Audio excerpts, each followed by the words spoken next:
আসসালামু আলাইকুম। Hey guys, in this video আজকে হচ্ছে আমাদের গ্রামে যে অবস্থা, পানির যে অবস্থা।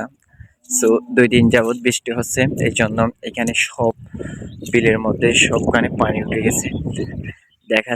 দেখা যায় ওইটা হচ্ছে আমাদের একটা খাল। আমরা যেখানে খালের মধ্যে পানি চলাচল করে, এখান থেকে পানি গোদাতে, এটা আমাদের ভাষাতে গোদা বলে, এই গোদার মধ্যে চলে যায়, থেকে বাকখালিতে চলে যায়। সো এখন পানিগুলো হচ্ছে থেমে গেছে, কারণ এখন যেমন জোয়ার ভাটা যেটা বলেন, সো এখন হচ্ছে জোয়ার, এজন্য এখানে পানি থেমে গেছে, পানি আরো বাড়তেছে। তো আজকে যদি বৃষ্টি হয় তাহলে এখানে আরো পানিগুলো মনে হয় আমাদের এখানে বাড়ির পাশে চলে যাবে।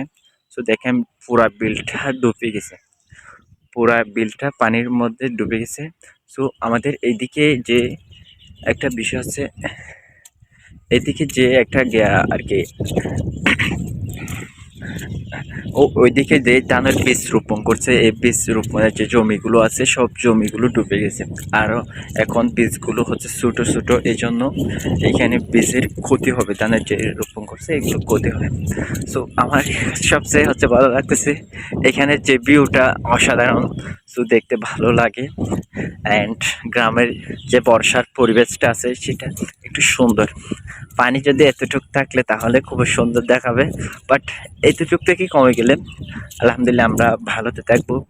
এর চেয়ে যদি বেশি হলে আমাদের পথঘাট, হাঁটাচলা, রোড সব কিছু ডুবে যাবে।